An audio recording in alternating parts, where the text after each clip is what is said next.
Dulu kata beliau banyak ulama ketika kita diserang Jepang, saya masih ingat, saya karena pas itu ikut ke Lasem karena saya santri sarang, Mbah Mun ngisi di Lasem, saya ikut di Lasem karena saya masih keluarga. Itu ulama-ulama itu mimpi dibacakan ayat ghulibatir rum fi adnal ardi wa hum mim ba'di ghalabihim sayaghlibun fi bid'i sinin lillahil amru min qablu wa min ba'du wa yawma idzi yafrahul mu'minun. Itu dulu itu ada pertarungan besar antara kerajaan Romawi dan kerajaan apa? Persia. Kita tahu Romawi itu Nasrani. Saya ulang lagi, Nasrani. Nasrani itu percaya adanya Allah, adanya Tuhan, dan percaya adanya kitab samawi. Sementara musuhnya itu Persia, orang yang tidak bertuhan, tidak berdasar kitab samawi. Ketika Persia mengalahkan Romawi, itu orang Islam ikut susah, karena terus dibully sama orang-orang kafir Mekah. Orang kafir Mekah adalah orang yang tidak punya kitab samawi. Katanya orang kafir Mekah, iku lho balamu. Jute duwe kitab, jarene di hubungan mbek langit, nyatane perang keok. Paling kon ya padha. Jadi ada analogi bahwa kalahnya orang Nasrani itu dianggap simbol kekalahan orang yang bertautan atau berhubungan dengan langit.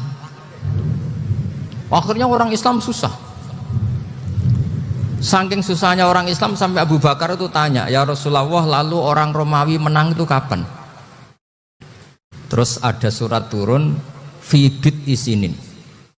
Ya kira-kira 3. Abu Bakar pas itu belum alim-alim amat.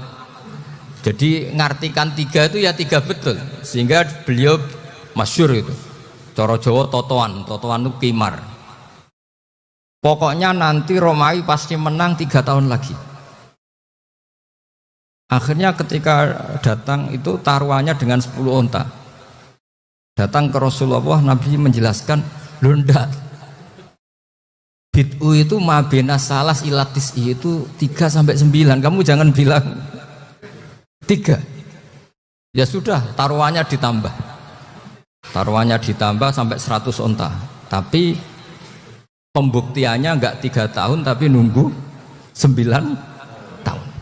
Sampean jangan tanya, berarti dulu pernah taruhan halal. Zaman sebelum ngaji saya, sampean sudah sering taruhan, jadi jangan nyalahkan saya. Nanti itu ada ilmunya, namanya nasah apa? Mansukh. Dan taruhannya Abu Bakar tidak kayak sampean. Taruhan yang sangat-sangat demi Islam, bukan demi hadun nafsi. Betul.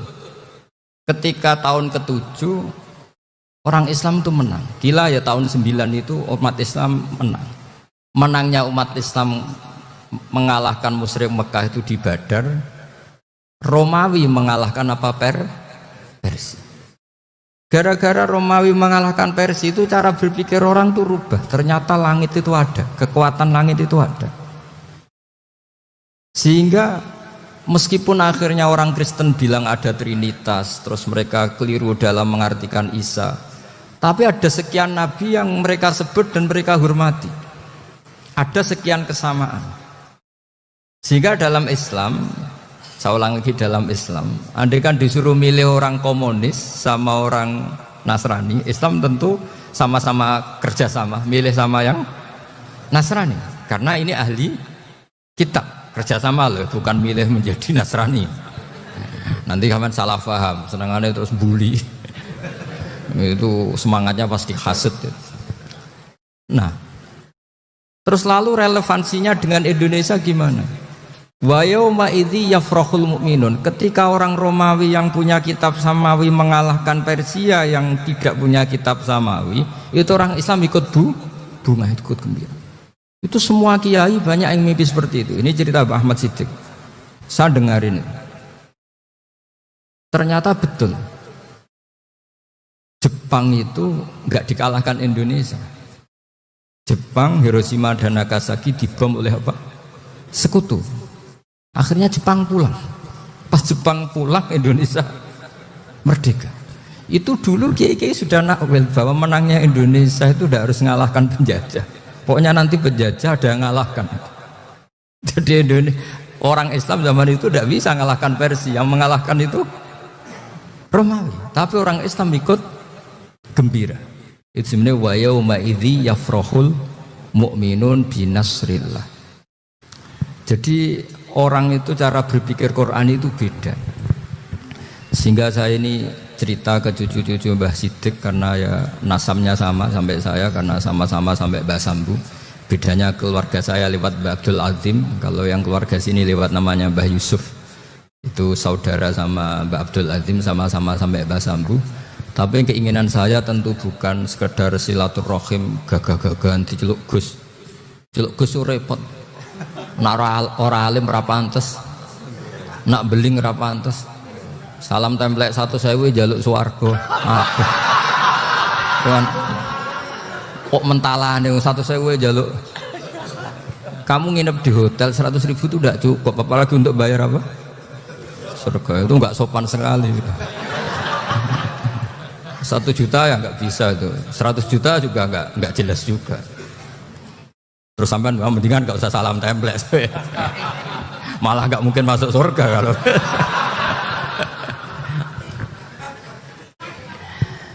Jadi dulu yang namanya zuriyah, sampean tenang saja, nasab sampean tidak kalah dengan kita. Karena nanti setelah di kuburan itu gus-gus itu nggak penting. Semua kalau ditanya bapak kamu siapa, jawabannya siapa? Nabi Ibrahim.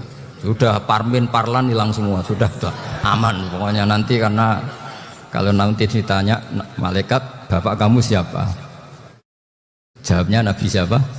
Ibrahim. Makanya saya itu pemuja Allah yang serius. Sampean ya pemuja Allah, tapi kan kadang kurang alim.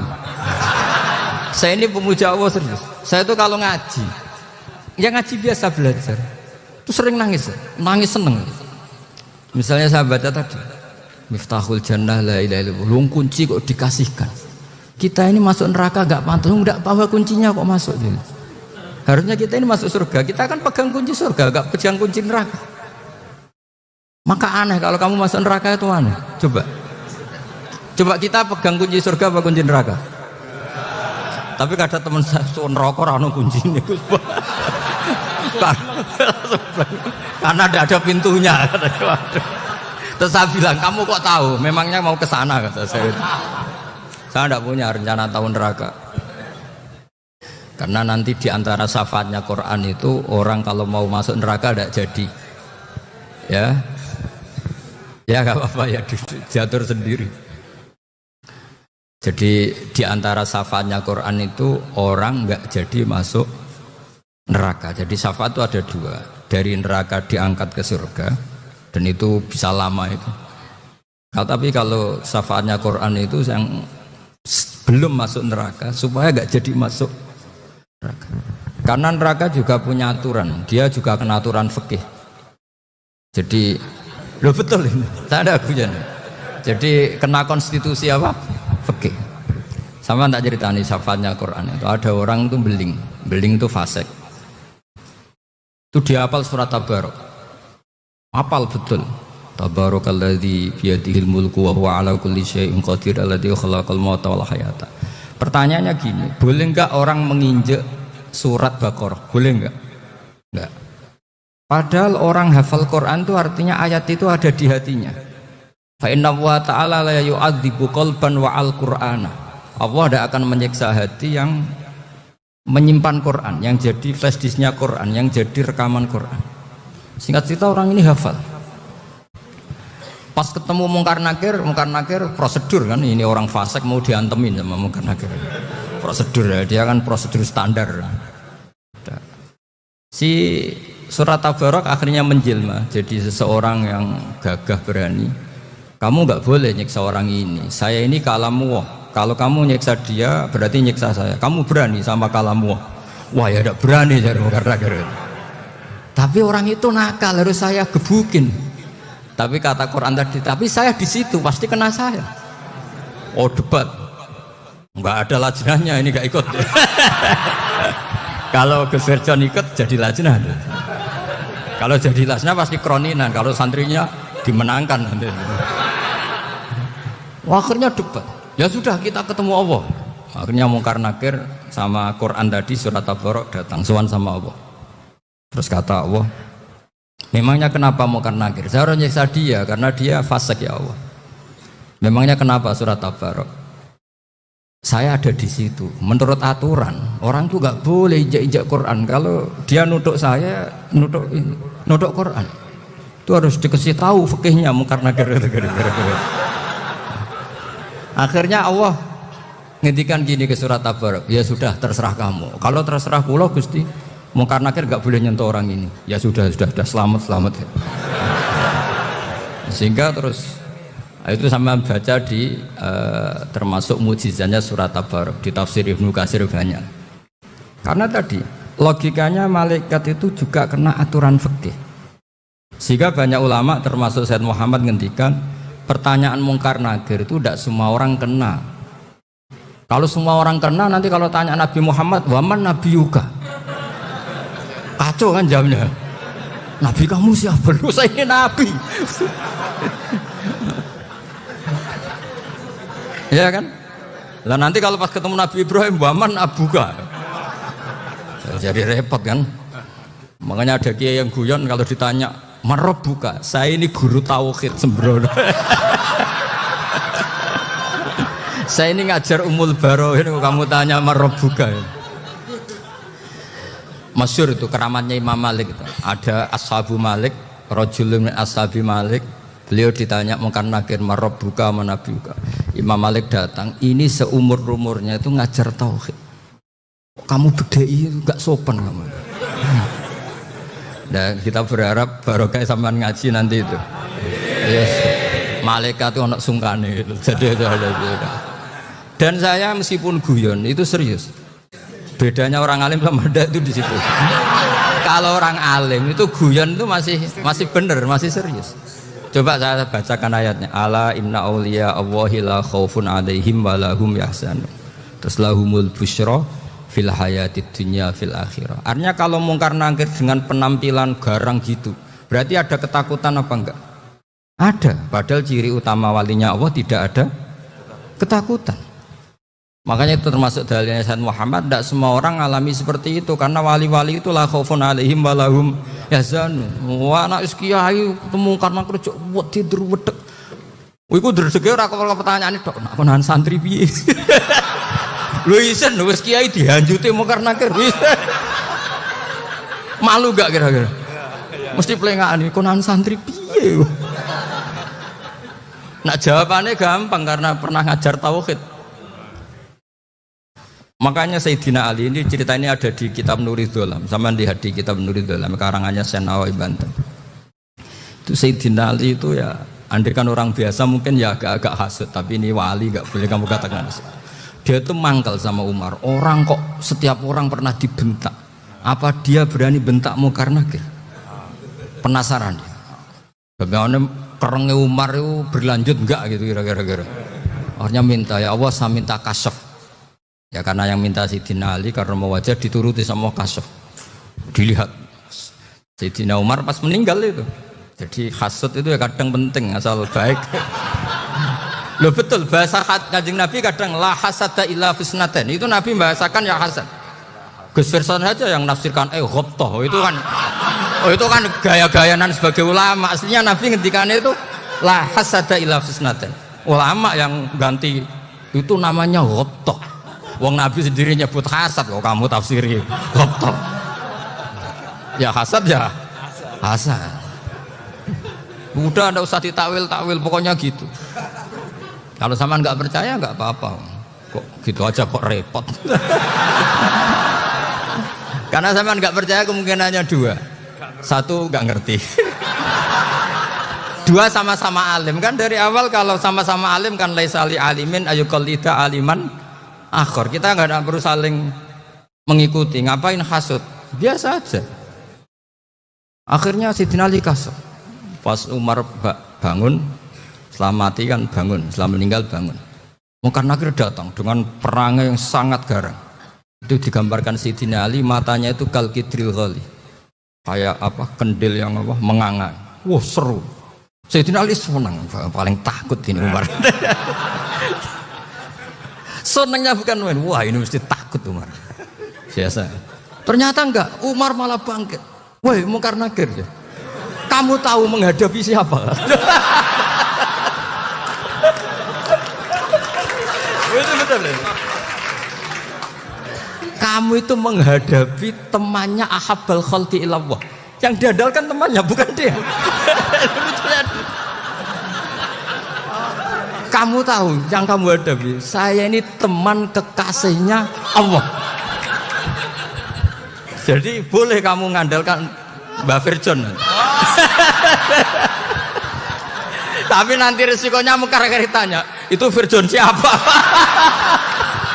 Wah itu masalah kan. Makanya syaratnya wali itu harus ma'rufun fis sama. Di langit sudah populer.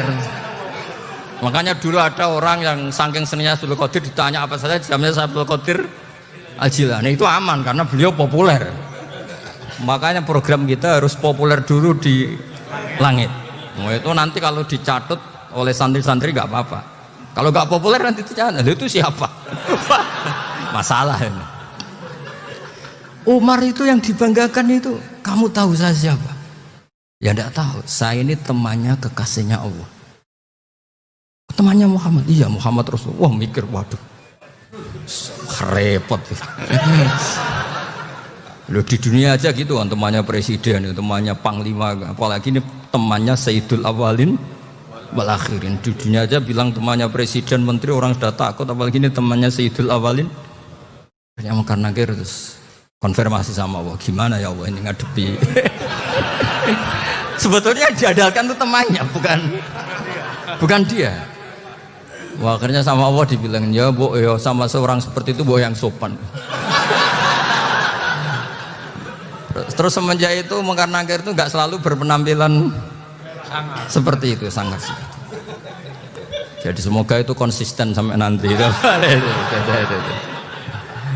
Jadi kamu kalau ingin nggak takut Mungkar Nakir jadi wali dulu. Karena syaratnya tadi hanya wali sing la khaufun alaihim wa lahum yahzanun lahumul busyra fil hayatid dunya fil akhirah. Jadi orang itu kalau ngaji itu harus khatam. Jangan semuanya kena pertanyaan. Dan kalau semuanya kena pertanyaan nanti repot. Kalau Nabi Muhammad ditanya waman Nabi juga. Nabimu siapa? Lo kan terus jadi aneh. Jadi makanya ketika Sayyid Muhammad semua ulama lah, nggak ada am kecuali ditaksis, kecuali sifatnya Allah. Misalnya bikulli syai'in alim ya benar-benar bikulli syai'in. Tapi kalau am semuanya pasti ada taksis, meskipun dalam muhawarah muhadasah biasa. Misalnya contoh gampang, istri kamu baru seneng kamu, mas nak pengen apa-apa itu lapor aku, gak apa-apa mas, mesti aku seneng nak sama lapor. Iku di aku pengen wayo. Wah langsung dari apa wae. Mesti apa wae maksudnya kecuali itu gitu. Padahal kalau ngomong mas sampean ingin apa saja tak dukung. Terus sampean bilang pengen iku wayo. Kira-kira disetujui apa enggak? Sama seperti kita kalau punya teman akrab, wah senang omahku gak apa-apa, anggap ya omahmu dewe. Terus mlebu-mlebu kamar. Jadi tidak ada am kecuali ditaksis. Artinya kalau ada cerita bahwa orang mati pasti ngalami ditanya Mungkar Nakir, itu pasti ada am yang ditaksis. Itu pasti juga dialami para anbiya, para auliya. Karena ciri utama wali itu la khaufun alaihim walahum yahzanun.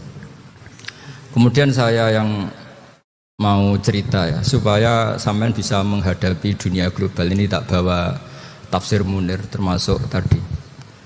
Kenapa orang Islam, Rasulullah SAW itu lebih senang kalau yang menang itu orang Nasrani Romawi, ketimbang yang menang itu orang Faris, dalam hal ini ateis.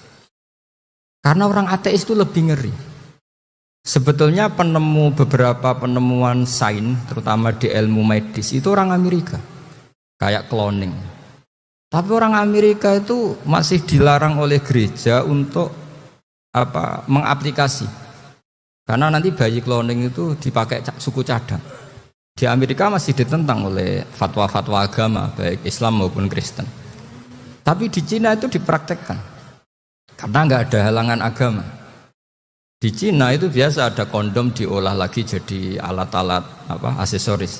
Di Amerika tidak ada karena masih ada agama, masih ada larangan. Sehingga orang Islam itu lebih takut kalau yang menang itu Persia karena terus cara berpikir ternyata Tuhan itu tidak ada, langit nggak ada perannya. Jadi ketika yang menang Nasrani masih berpikir itu pertolongan Tuhan. Meskipun mungkin cara mengatakan Tuhan beda dengan kita. Tapi ada satu kesamaan bahwa kekuatan samawi itu ada. Jadi disebut hulibatir rum fi adnal ardi wa hum min ba'di walabihim sahlibun. Di sini diterangkan oleh Syekh Nawawi supaya kamu tidak salah paham. Sebetulnya kamu katakan misalnya wah itu paham liberal, sebenarnya saya tidak tersiksa. Cuma takut yang mengatakan seperti itu cek goblokir atau ngaji gitu. Itu aja masalah saya. Ini saya baca ini karangannya Syekh Nawawi karena tadi kata Mbah Firjon ngaji itu harus sama orang yang bersanad. Saya ini kalah sama beliau itu berkali-kali. Secara nasab saya harus manggil Mbah. Secara silsilah ilmu saya juga kalah lagi. Saya sering disewani sama cucu-cucu Syekhona Khalil. Kiai Siddiq itu termasuk murid dekat beliau Syekhona Khalil. Kalau itu berarti kan Gus Wirjon, Ahmad, terus Mbah Siddiq. Mbah Siddiq ngaji Syekhona Khalil. Syekhona Khalil itu pernah ngaji langsung sama Sayyid Zaini Tahlan. Berarti beliau dari Sayyid Zaini Tahlan itu baru generasi kelima. Sementara saya itu sudah ke-7 atau ke-6. Saya, Mbah Mun, Mbah Karim misalnya, Mbah Hashim, Mbah Mahfud Termas, Sayyid Abi Bakar Sato yang arangnya Anatul Thalibin, baru Sayyid Zaini Tahlan. Berarti saya ke-7, kalah lagi. Tapi untuk jadi wali biasanya cepat saya. Karena syaratnya jadi mbah itu ngalah demi putu. Jadi kalau beliau ngotot, saya dulu Gusti, saya mbahnya. Wah itu mbah yang nggak baik. Pasti jatahnya dikasihkan apa? Cucunya dulu. Makanya Abdul Muthalib itu orang yang dapat wangsit, tapi yang jadi nabi itu cucunya. Jadi dalil saya banyak. Sebenarnya Abdul Muthalib itu sudah sering dapat wangsit. Karena saya bahasakan wahyu, Nabi yang protes, enggak nabi kok dapat wahyu. Tapi sebetulnya Abdul Muthalib itu masyhur. Kalimat-kalimatnya menunjukkan bahwa beliau itu sudah dapat wahyu kalau nanti cucunya itu jadi nabi. Makanya senangnya bukan main Abdul Muthalib sama Rasulullah. Putu seneng mbah, seneng putu. Jadi mungkin, jadi sampean enggak usah protes loh. Ya, yang jadi wali kok cucunya. Loh, betul. Dulu Mbah Hamid Pasuruan itu kalau Mbah Ahmad Siddiq ke sana, Mbah Hamid Pasuruan kalau manggil Mbah Ahmad Siddiq itu paman. Tapi pamannya minta ijazah ke ponaan. Apa ya gara-gara itu memang. Kalau itu masih berlaku apa? Ngalah tadi. Kayaknya masih apa? Hawane masih. Karena melihat tren-tren langit masih gitu kayaknya masih. Masih itu. Ya, tapi mbahnya tetap dapat jatah, tenang saja nanti. Tapi memang sebaiknya mbah itu legowo. Rasulullah Muhammad SAW itu terkenal min dzurriyyati Ibrahim. Tapi kata Rasulullah, ana dakwatu Ibrahim wa bisyaratu Isa. Aku nganti ngene iki barokah dongane Nabi siapa? Ibrahim. Jadi dongane Nabi Ibrahim ya tiba teng putu. Jadi banyak bukti bahwa jatuhnya ke putu gitu. Tadi saya di kamar sama beliau berduaan. Nih Mbah sing dadi wali di sini. Aku Mbah. Cocokan tadi. Nah, kenapa saya akhir-akhir ini gulirkan daftar wali? Kenapa? Saya ini resah ya, orang sudah ingin dicintai pejabat, dicintai tetangga, dicintai teman. Tapi kadang-kadang orang lupa lagi dicintai Allah. Makanya saya meskipun guyon, tapi ini amdan, bukan sahwan. Supaya orang punya cita-cita lagi jadi wali, ingin dicintai Allah. Kita ini terlalu lama ingin dicintai makhluk. Mbok ya naik kelas sedikit lah. Ingin dicintai Allah Subhanahu wa Ta'ala. Meskipun saya guyon, tapi tadi guyon saya tuh lebih serius ketimbang serius Anda. Karena tak pikir. Saya tuh kalau pergi itu seneng ngebis, bukan karena saya tidak punya mobil, tapi saya sering mau butuh itu supaya nggak diganggu. Karena saya tuh harus punya waktu sendiri. Kalau ngebis kan ketemu orang nggak kenal, tapi sekarang ya agak susah, banyak yang kenal. Dan susahnya lagi nggak minta ijazah, minta foto. Aduh. Orang repot tuh. Mau dibenci itu umatnya Rasulullah Shallallahu Alaihi Wasallam. Mau disetujui itu sanatnya mana? Kalau ketemu orang alim minta apa? Foto. Itu nggak ada sanatnya. Nggak tahu saya itu mazhab dari mana itu. Ya mazhab milenial yang jelas itu kan. Ini tak baca ya biar dapat. Karena ini kenangan saya sama Mbak Ahmad Siddiq. Saya masih ingat betul beliau ngisi kholnya Mbak Abdullah bin Umar, berarti abahnya Mbak Hamid. Karena mbah saya itu Fatimah binti Khalid bin Umar. Kalau Mbah Hamid itu Hamid bin Abdullah bin Umar. Itu saya masih ingat betul zaman itu Mbah Hamid tiap khol di Lasem itu rawuh dan saya derek mbah saya karena masih misanan datang ke Lasem. Itu beliau pas itu ngisi sama Mbah Mun. Mbah Mun masih muda, Ki Ahmad Siddiq sepuh senior. Itu beliau cerita bahwa dulu ketika Indonesia dijajah Jepang itu para kiai mimpi dibacakan ayat Khulibatir Rum fi adnal ardi wa hum mim ba'di walabihim salim. Terus ada kiai yang tanya, takwilannya gimana? Ya nanti Jepang pulang bukan karena kita yang mengalahkan, tapi Jepang ada yang mengalahkan sendiri meskipun tidak kita. Kayak dulu Faris tidak dikalahkan Islam tapi dikalahkan Romawi, tapi yang senang umat Islam. Wa yauma idzi yafrahul mu'min. Itu luar biasa ulama-ulama kita. Delalah kejadiannya Indonesia seperti itu. Yaitu kita tidak mengalahkan Jepang, tapi Jepang pulang sendiri karena dikalahkan apa? Sekutu. Ya ini saya baca. Ini tidak usah dicek bacanya benar apa enggak. Sudah aman apa? Aman. Karena kalau saya salah itu ya sengaja. Artinya ya sengaja. Ya biasa maksudnya. Saya kemarin ngisi di Pondok Peloso, di Pondok Al Munawir Jogja. Salah itu ada dua, ada salah memang benar-benar salah. Itu nggak apa-apa, bisa dimakfu. Karena mesti sangke wong goblok salah yang terus itu. Ada salah bawaan ilmu, itu repot tuh dadaninya. Karena misalnya kita yang biasa belajar qiraah asafah wayah sibuhu, mesti diulang lagi wayah sabuhu. Karena qiraahnya Imam Asim itu hasibah sabu bifathis sin. Sementara kita kalau ngaji kitab kulino yahsib. Sehingga kita yang biasa belajar sabah itu kalau baca kitab itu kayak orang bingung. Kadang-kadang yang ngaji juga bingung. Gus Pak mocok di bulan pelin. Ya tepat-tepatan. Ada yang mengatakan Gus Pak bingung, ada yang mengatakan Gus Pak alim-alam. Ya tepat-tepatan nasib tadi. Karena memang ya sabah memang seperti itu. Misalnya kufuan. Kufuan itu Imam Asim baca kufuan. Tapi beliau punya murid namanya Syu'bah. Itu kalau baca kuf'an. Makanya kita itu, ini kan khataman Quran ya. Jadi saya menyinggung sedikit tentang qiraah sabah. Tadi beliau juga sudah tak kasih kitab saya Hifdzuna Liyadal Mushaf. Sama tak ajari latihan sabah. Memang angel ya. Makanya yang nggak bisa itu wong pinter. Sudah tahu angel ya nggak usah diteruskan kan. Orang menghindari barang angel itu pinter apa goblok? Pinter. Berarti wong goblok pinter. Saya tuh makanya sama orang goblok tuh respect. Jadi orang alim tuh angel apa gampang? Angel. Menghindari barang angel pinter apa goblok? Loh, orang menghindari barang angel pinter apa goblok? Pinter. Berarti wong goblok pinter. Jadi saya sama orang-orang goblok itu respect. Sudah tahu jadi orang alim angel ya barang angel ya harus dihindari.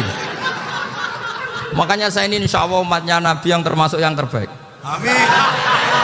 Karena mencintai umatnya Nabi termasuk yang goblok. Itu udah gampang itu. Karena tadi udah tahu ya. Seperti itu loh orang naik panjat pinang itu. Itu yang naik karena ingin hadiah. Yang nonton sudah tahu wah licin kok dinaikin mau keplodok ya. Tapi orang sepakat yang nonton juga pinter karena sudah tahu ribet kok. Tukun yang pasar akan kena lah apa mana. Sama juga gitu. Ngalim tafsir angel, ngalim fikih angel. Tak karek ngaji ngerekam kan gampang. Itu pinter apa goblok? Pinter. Iya. Makanya kula niku mbok burohno ngono tok. Saya tadi dinasihati Mbak Virjon, muga-muga hati saya selamat. Saya itu meskipun kata orang banyak, muhibin saya banyak, tapi saya insya Allah tidak riya. Saya itu pakai kitab namanya Tasbitul Fuad, itu karangannya Sayyid Abdul Al-Haddad. Ketika beliau punya muhibin banyak ditanya, bagaimana ya Habib Anda menjaga hati Anda? Jamnya Sayyid Abdul Al-Haddad itu unik. Innama azzamu Allah. Mereka itu sebenarnya menghormati Allah, cuma butuh sarana, dan itu saya. Jadi saya tahu sampean semua itu mencintai Quran, mencintai sunnah Rasul, mencintai hadis-hadis Rasul. Cuma sampean kan karena nggak paham, terus manfaatkan saya. Jadi sebenarnya saya ini korban. Korban. Jadi saya mau riak gimana? Korban kok mau. Bangganya di mana tuh? Coba sampean misalnya ngaji tafsir, belajar sendiri kan susah. Terkibnya susah, maknanya susah, bahkan beli kitabnya kadang tidak kuat. Loh, untuk jadi alim tafsir itu kan harus beli kitab. Loh, saya sering belajar kitab itu jutaan. Tafsir Tobari, saya pernah beli kitab Fakhrur Razi itu berapa coba? 27 jilid. Karangannya Fakhrur, belum karangannya ulama modern, Imam Sa'rawi. Itu berapa jilid? Itu jutaan. Saya kemarin juga dihadiahi kitab Pak Quraish Shihab namanya Faidul Bari fi Syarhil Bukhari. Pak Quraish Shihab yang terkenal. Dia sering diskusi sama saya. Saya ngasih hadiah beliau ngasih hadiah saya. Oh itu harganya enggak kuat. Tidak kuat kadang di Indonesia enggak ada coba. Dan sampean orang hebat menghindari kesulitan itu. Nah, kesulitan itu Gus Bak ngaji ikut, kalau enggak paham dirukokno rekamannya sudah gitu. Pinter mana sampean sama saya? Pinter sampean kan? Bikin sosis susah, beli aja kok repot kan. Nah, makanya nggak boleh orang bilang, wah aku goblok reso tafsir, aku wong pinter. Makanya nanti kalau saya ketemu Nabi tidak termasuk orang yang mentahkir orang Islam. Kafa bil mari isman ayah kira akhahul muslim. Jadi cukup orang itu dosa kalau menyepelekan orang Islam. Termasuk darani sampean goblok itu dosa. Caranya nggak darani goblok ya tadi di logika tadi. Alim itu angel, gendari angel itu pinter, berarti wong bodoh pinter ya sudah gitu. Tapi tetap bodoh. Tapi ini satu cara untuk saya respect gitu. Coba orang yang ngaji tafsir saya banyak, mungkin ribuan. Itu sebetulnya mencintai Quran.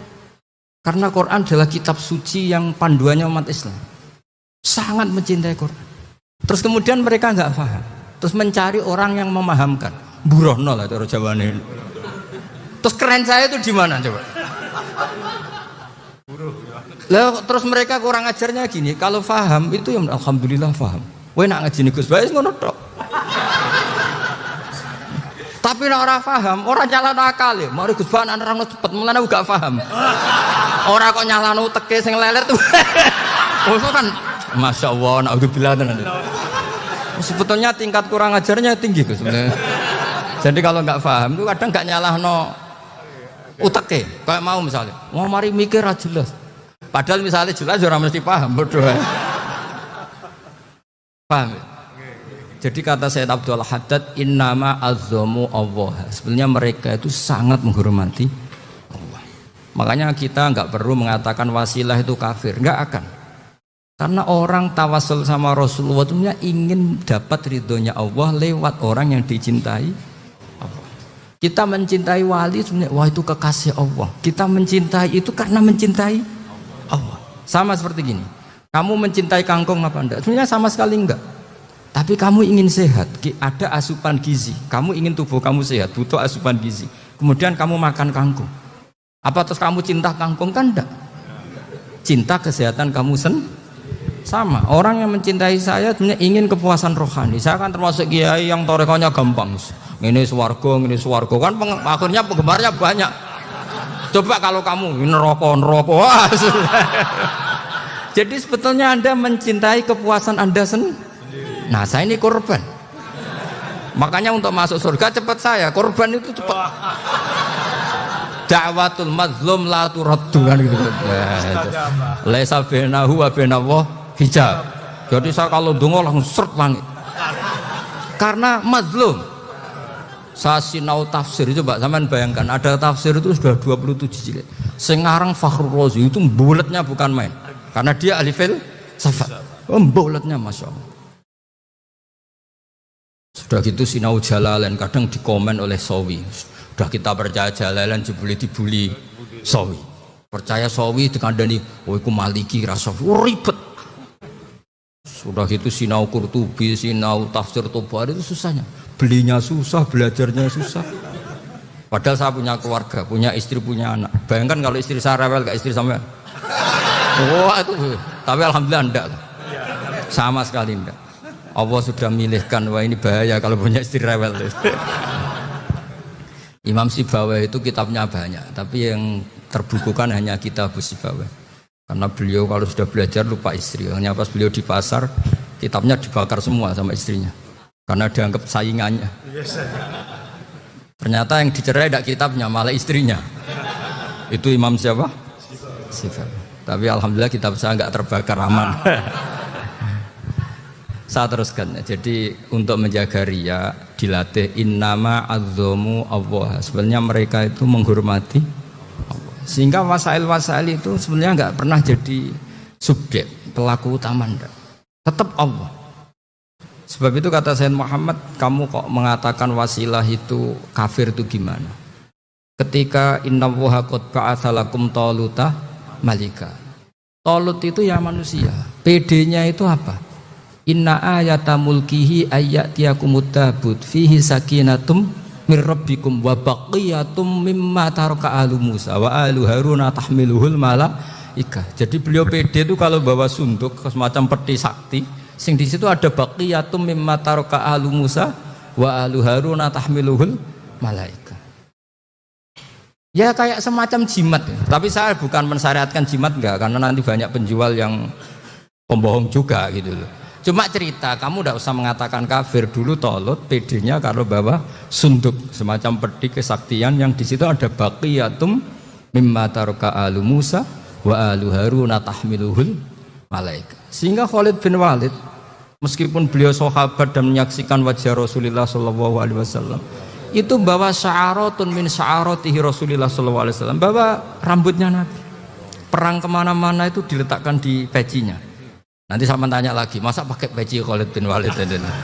Wah panjang, sampai itu repot. Sampai tak warai ngaji usul fikih. Usul fikih itu kalau ngaji itu ada istilah tangkihul manat.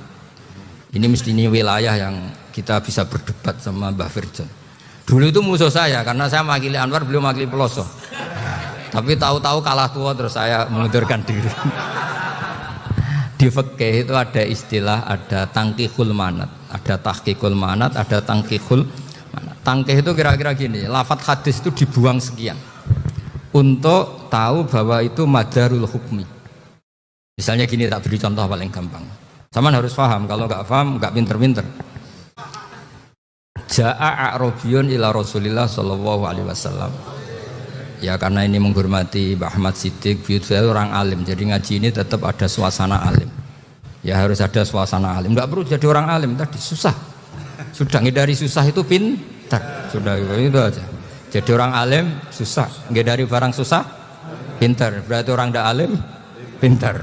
Nah, meskipun tetap sudah itu pegangi sampai mati nanti.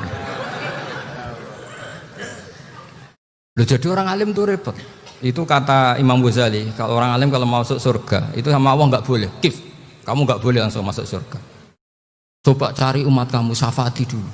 Nah, saya takut nyari sampean nggak bisa kembali. Saya tidak punya rencana itu, pokoknya mau masuk. Boleh sampean kuaduan, aduan balik raroh dewa, repot nanti saya. Berat jadi orang alim itu berat. Ya saya teruskan ya. Ada tangkihul manat. Ja'a a'rabiyun ila Rasulillah sallallahu alaihi wasallam. Faqala ahlaktu wa ma ahlakaka qal waqa'tu imraati fi nahari Ramadan.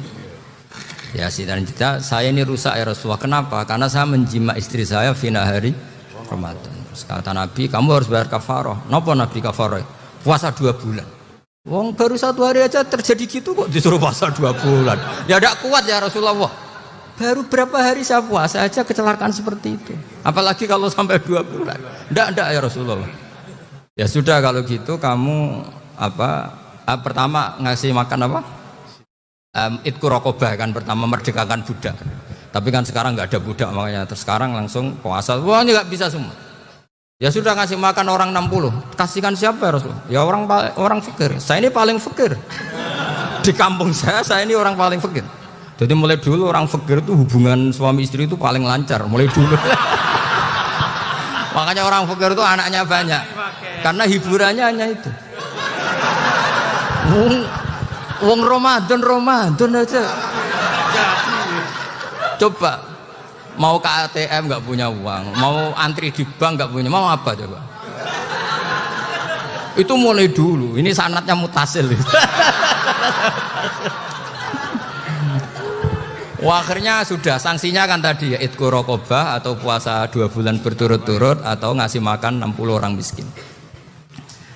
Lalu kata ahli usul fikih, kata A'rabi dibuang, nggak menjadi catatan hukum. Orang kota pun kalau melakukan itu juga kena sanksi yang sama. Imro'atau juga dibuang. Andai kan itu dilakukan untuk amatnya juga ketentuannya sama. Nah sekarang perdebatan antara Imam Syafi'i dan Imam Malik begini. Sekarang pertanyaan gini, jima istri itu hukumnya boleh apa haram? Boleh kan? Lalu kalau ada orang tanpa udzur kemudian makan siang-siang, cara Imam Malik hukumnya sama, harus kena sanksi yang sama. Karena sama-sama hadku hurmati Ramadan bi ghairi udzrin syar'iyyin. Sama-sama merusak hukum Ramadan tanpa udzur syar'. Lu jima itu tidak zina. Kan hukumnya jaiz. Nah sekarang makan hukumnya jaiz, harusnya juga kena ketentuan yang sama. Cara pikirannya Imam Malik. Nah alhamdulillah Imam Syafi'i gak setuju. Wah cara setuju repot. Bahkan orang-orang Syafi'i sudah punya khilaf, kalau gitu minum dulu. Iya biar tidak kena. Iya biar iftarnya pakai minum. Setelah minum baru jima kan. Ya. Ini sudah menyiapkan khilafnya. Ini khas Syafi'i ini, bongsong rekayasa hukum. Nanti bisa belajar jauh cara ngakali hukum. Makanya guyonan yang masyhur Gus Dur itu gitu. Ada seorang kiai atau Gus lah, ya punya salah. Namanya manusia akan punya salah, entah cangkruk entah apa, pokoknya punya salah. Ada wartawan yang ngiranya semua kiai itu orang suci, sehingga tanya sama Gus Dur, Gus itu ada kiai kok ya pokoknya salah lah ya. Tapi jangan bayangkan dosa besar, enggak, kecil-kecil aja. Itu gimana itu, padahal kiai kan orang suci. Jawabnya Gus Dur lucu, ya justru yang boleh salah itu para kiai, kalau kamu nggak boleh. Loh kok bisa Gus? Karena mereka tahu caranya taubat. Repot. Kalau kamu nggak tahu caranya, sama pelanggaran hukum itu ya harus pakar-pakar hukum. Ya. Itu yang tahu caranya yang rekayasa. Kalau kamu ya kena pasal kan ya. Jadi kamu jangan niru saya. Saya ini punya sekian cara untuk nah, itu namanya khilaf. Makanya kata Sayyid Muhammad, kamu tidak usah anti khilaf. Karena Abu Hanifah itu membolehkan khilaf, kitabul khiyal. Yang penting kamu soleh dulu. Setelah soleh nanti Allah maklumi. Soleh dulu, syaratnya soleh dulu. Kalau tidak soleh jangan. Contohnya gini, ada orang mau puasa lemes sekali, mau makan.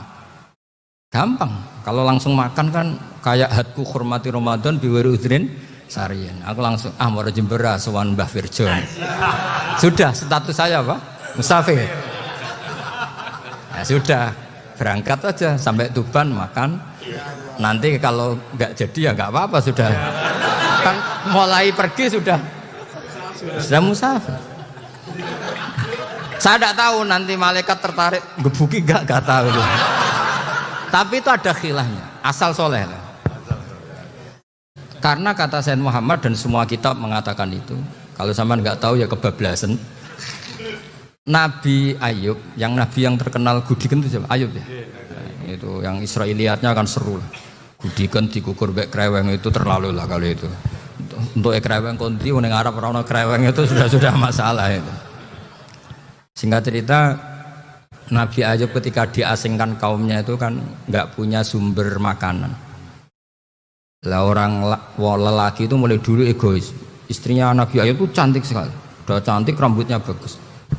Makanya kamu nggak usah tanya kenapa istrinya kayak banyak yang cantik. Ya, nah warasatul anbiya nggak boleh mungkin. Kalau nggak cantik ya warasatul anbiya dari segi balak. Istrinya Nabi itu semuanya cantik. Nggak usah tanya sebabnya apa, pokoknya gitu, semuanya cantik. Singkat cerita, beberapa kali istrinya Nabi Ayub itu kerja demi bisa nafkahi Nabi siapa? Suatu saat itu tidak ada pekerjaan yang cukup untuk beli roti. Satu-satunya peluang dapat rezeki itu putrinya raja itu rambutnya berondoli. Terus ada sayembara siapa yang rambutnya bagus mau dibeli. Sampai rambutnya istrinya Nabi Ayub itu dijual. Nabi Ayub tersinggung karena itu mengurangi kecantikan. Jadi lelaki mulai dulu gitu. Udah nggak urun kalau istrinya nggak cantik itu komplain. Itu khasnya lelaki. Jadi kalau kamu gitu ada sanadnya juga, tenang saja ya. Komplain ya pegawaian itu. Saking mangkelnya Nabi Ayub terus ngendikan la adriban naki mi'ata sautin. Kamu akan saya pukuli dengan mi'ata sautin atau dengan 100 cambuan. Atau mi'ata dikhtin atau mi'ata apalah sesuai konteks zaman itu. Enggak namanya pecut tuku konti kok ribet lagi. Singkat cerita akhirnya ketahuan bahwa istrinya menjual itu demi Nabi Ayub. Allah nggak ridho kalau kekasihnya yaitu istrinya Nabi Ayub wis perjuangan kayak gitu malah kena hukuman. Tapi Allah juga nggak ingin kekasihnya yang bernama Ayub melanggar sumpah. Padahal beliau sudah sumpah wallahi demi Allah nanti tak pukul dengan 100 kali. 100 kali dengan lidi lah misalnya, contoh yang gampang tuh lidi. Akhirnya sama Allah dikasih satu solusi. Wa khud biyadika dikhsan fadrib bihi wala tahnas. Ya sudah, lidi itu ikat jumlahnya 100. Terus pukul sekali saja. Anggap saja sudah 100. Iku pangeran sing wari ngakali ngono iku pangeran. Tapi syaratnya soleh. Syaratnya soleh. Jadi kalau kamu anti khilaf berarti anti ajarannya Allah di ayat itu. Wa khud biyadika dikhsan fadrib bihi wala tahnas. Itu dulu ada, ini cerita di Ithaf, ini cerita terakhir, ini sudah, sama jangan tambah sudah. Terus pengumuman tadi, yang nggak pernah sepuh ngutang saya itu haram tadi. Karena tadi saya punya kewajiban di rumah yang bisa menggugurkan kewajiban yang lebih besar. Besar itu ya tadi, bisa pernah guru, pernah sepuh, yang jelas nggak umur. Umur sampean menangkap itu, tua serepot itu. Ada raja itu ganteng kaya, senengannya nikah perawan cantik. Itu semua kampung mesti kenal. Mungkin digilir atau gimana pokoknya. Suatu saat ada pemuda suka sama perempuan yang di kampungnya, cantik sekali. Kemudian pemuda ini ternyata pekerja di kerajaan itu. Tiap hari ditanya, wah itu yang di kamu yang cantik siapa? Mau saya nikahin gini. Wah bahaya ini saingannya raja. Jadi yang dibidik pemuda tadi itu saingannya. Si raja ini orang yang namanya raja kan gengsinya tinggi. Kaifa tankihuha wa qad ra'aitu qad qabbalaha rajulun. Kok mbok nikah piye? Saya tuh pernah melihat dicium lelaki. Wah, gak mau. Gak gelem wis kadung ditambung wong lan wa qad qabbalaha rajulun. Saya pernah melihat sendiri qabbalaha rajulun, dicium oleh lelaki.